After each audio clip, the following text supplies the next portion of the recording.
বাংলার box office king কে ভাই? আমাদের দেবদা। হ্যাঁ, আমাদের দেবদা ভাই। দেবদার ধারে কাছে কেউ নেই। আর যেখানে বাংলা সিনেমা ভাই 10 দিনও চলে না, 5 দিনের মধ্যে ভাই, এক সপ্তাহের মধ্যে ভাই সিনেমা হল থেকে উঠে যায়। ঠিক আছে, সিনেমা আয় যায় তার মাঝখানে কিন্তু দেবদার সিনেমা চলতে থাকে। ভাই দেবদার মধ্যে জাদু আছে ভাই, সিরিয়াসলি জাদু আছে। তা না হলে ভাই এই লেভেলের বক্স অফিস কালেকশন করে ভাই, সিনেমা হল থেকে ভাই সিনেমা তুলতেই চায় না হল মালিকরা। শুধু ওয়ানলি ওয়ান একজনের সিনেমা, সেটা হচ্ছে আমাদের গুরুদেবের সিনেমা। সব সিনেমা উঠে যাবে, বাংলায় যত ভালো ভালো সিনেমা আসুক দেবদা বাদে, যত ভালো সিনেমাই আসুক না কেন, সবার সিনেমা 2 সপ্তাহের উপরে চলবে না, কিন্তু দেবদাস সিনেমা 100 দিন পার করে যাবে। হ্যাঁ, দেবদাস সিনেমা 100 দিন পার করে যাবে বর্তমান টাইমে দাঁড়িয়ে, এবং গেছেও ভাই। দেবদার প্রধান, সে ডিসেম্বরের কথা মনে করো ভাই, ডিসেম্বর মাসে, ভুলে গেছি সে কবে চলে গেছে। আবার জন্মদিন দেবদার চলে আসছে সামনেই। 2023-এর ডিসেম্বর মাসে দেবদার প্রধান সিনেমাটা রিলিজ হয়েছিল। সেই প্রধান সিনেমাটা ভাই আজকে 100 দিন কমপ্লিট করলো। 100 দিন ভাবা যায়? ভাবো, শুধু ইমাজিন করো, 100টা দিন সে কবে রিলিজ পেয়েছিল ভুলেই গেছি ভাই। বাংলা সিনেমা দেবদার জন্য বেঁচে আছে, সিরিয়াসলি ভাই। দেবদা যদি না থাকতো তাহলে বাংলা সিনেমা এতদিনই শেষ হয়ে যেত ভাই। কাউকে নিয়ে আমরা গর্ব করে বলতে পারতাম না যে হ্যাঁ এখনো বাংলায় একজন সুপারস্টার আছে যে যার সিনেমা এখনো মানুষ দেখে। হ্যাঁ, সেটা হচ্ছে আমাদের দেবদা। দেবদা না থাকলে বলতে পারবো না ভাই। দেবদা হচ্ছে বর্তমানে ভাই বাঙালি, মানে বাংলা সিনেমার লাভারদের গর্ব ভাই।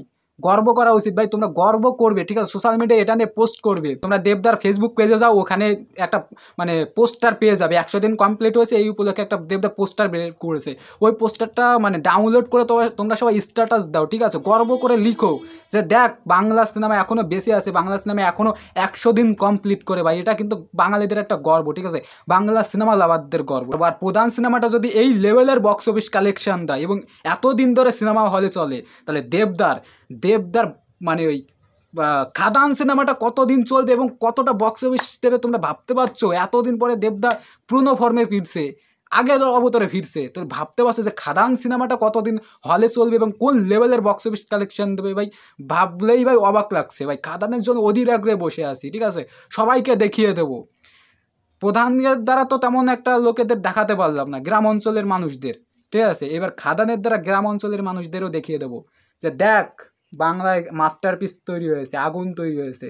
সিনেমাটা শুধু দেখে হল থেকে গর্ব করে বলতে পারবো।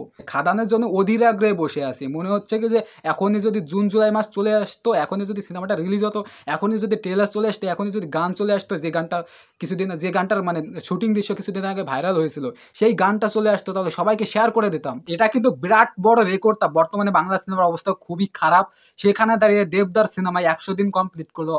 তার থেকে বড় কথা হচ্ছে যে কোনো একটা বাংলা সিনেমা 100 দিন কমপ্লিট করলো, এটা বিরাট বিষয়, বিরাট বিষয়। দেবদা তুমি এগিয়ে চলো, আমরা ভক্তরা তোমার পাশে আছি, আমাদের ভক্তদের ভালোবাসা তোমার সঙ্গে সব সময় আছে।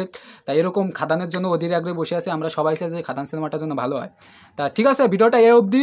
ভিডিওটা ভালো লাগে প্লিজ লাইক কমেন্ট, আর যদি চ্যানেলে নতুন হয়ে থাকো চ্যানেলটা সাবস্ক্রাইব করে আমার সঙ্গে থাকো। দেখা হচ্ছে পরবর্তী কোনো ভিডিওতে।